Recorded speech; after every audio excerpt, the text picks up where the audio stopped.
شفق پر مسکراہٹوں کا پیرا ہے، یہاں پر پھول کھلتے ہیں میں دیکھتا ہوں مسکراہٹوں کا پیرا ہے، منظر یوں بدلتا ہے میں دیکھتا ہوں دوسری طرف کشمیریوں کو گھیرا ہے، یہاں ظلم بربریت ہے، یہاں کی درسگاہوں کو منترگاہی بنایا جاتا ہے، میرے کشمیر میں تو ٹھنڈے پانی کی ندیاں بہتی تھی مگر اب خون کی ندیاں بہتی ہے، میں دیکھتا ہوں میرے سامنے ایک جنازہ ہے، میں دیکھتا ہوں میرے سامنے ایک جنازہ ہے، اس جنازہ سے لپٹی میری ماں، میری بہن، میری بیوی رو کر پکار رہی ہے، یا خدا یہ جنازہ کون اٹھائے گا؟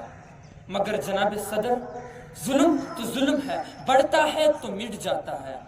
جناب والا، ذرا تاریخ کی اندھیری میں نظر اٹھا کر تو دیکھیے، 1947 سے لے کر اب تک 5 لاکھ سے زائد کشمیریوں کو شہید کیا مگر عالمی برادری خاموش رہی، عالمی برادری تماشائی کا شرمناک کردار ادا کر رہی ہے۔ جناب صدر، وہ کشمیر جسے ایران صغیر کہتے تھے، جسے اپنا ہیرا سمجھتے تھے، فردوسی گنگنا کہتے تھے، آج وہ کشمیر جہنم بنا ہوا ہے۔ اس کشمیر کی گلیوں اور بازاروں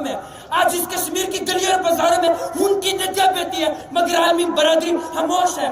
جناب والا، آپ سن سکتے ہیں تو سنیے، لاتعداد بیوہ عورتیں بیوہ زندگی گزار رہی ہیں، ہزاروں نوجوان مارے جا رہے ہیں، بچوں کی قسمت تری کی جا رہی ہے، ہزاروں بچوں کو یتیم ہونے جا رہے ہیں، مسلم نوجوانوں کو اغوا کر رہے ہیں۔ مگر جناب صدر، میں تو کہتا ہوں کہ کشمیر میں باتم یوسف ہو رہا ہے، ہر کوئی رو رہا ہے لیکن افسوس کہ کسی کو سنائی نہیں دے رہا۔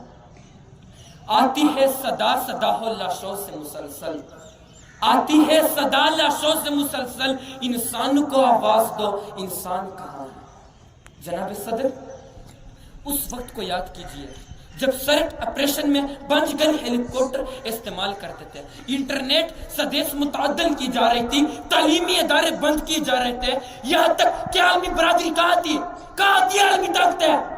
2017 میں کشمیریوں کو قتل عام ہو رہا تھا، کہاں تھی عالمی طاقت ہے؟ کہاں تھی عالمی برادری؟ جسے یاران جہاں کہتے تھے کشمیر ہے جنت، جسے یاران جہاں کہتے تھے کشمیر ہے جنت، کشمیر نہ کسی کافر کو ملی ہے نہ ملے گی۔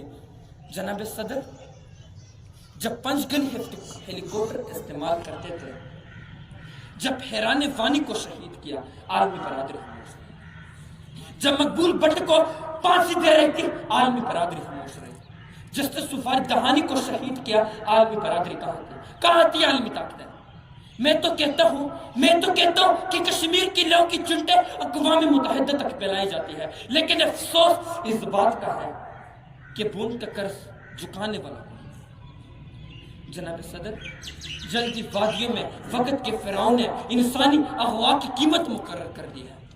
جناب صدر، اب تو بھارت والوں نے کشمیریوں کی جائیدادی چاہتا ہے اور بھارت اپنے حصے آباد کرنا چاہتا ہے، کیونکہ ہم جانتے ہیں آسمانوں سے چلتی زمین پر آنے والا کوئی نہیں، اب کوئی اور پیغمبر آنے والا نہیں۔ پیاس کہتی ہے کہ اینٹ نچوڑی جائے، پیاس کہتی ہے کہ اینٹ نچوڑی جائے، اپنے حصے میں سمندر آنے والا ہے، پیر اڑائے گا نصرت علم آئے گا، پیر اڑائے گا نصرت علم آئے گا، اب ابینوں کے مانند ہم آئیں گے، ہاں وہ الگ بات ہے کہ تعداد میں تھوڑے کم آئیں گے، میں حق ہمارا آزادی، یہ لفظ پیارا آزادی، بڑا عزت والا، بڑا عظمت والا آزادی۔ ممتا پوچھتی ہے، ممتا بولی، باپ سے پوچھا شفقت بولی، بھائیوں سے پوچھا عزت بولی، بہنوں سے پوچھا نصرت بولی، ہے حق ہمارا آزادی، ہے لفظ پیارا آزادی، تو کیسے نہ دے گا آزادی؟ تیرا باپ بھی دے گا۔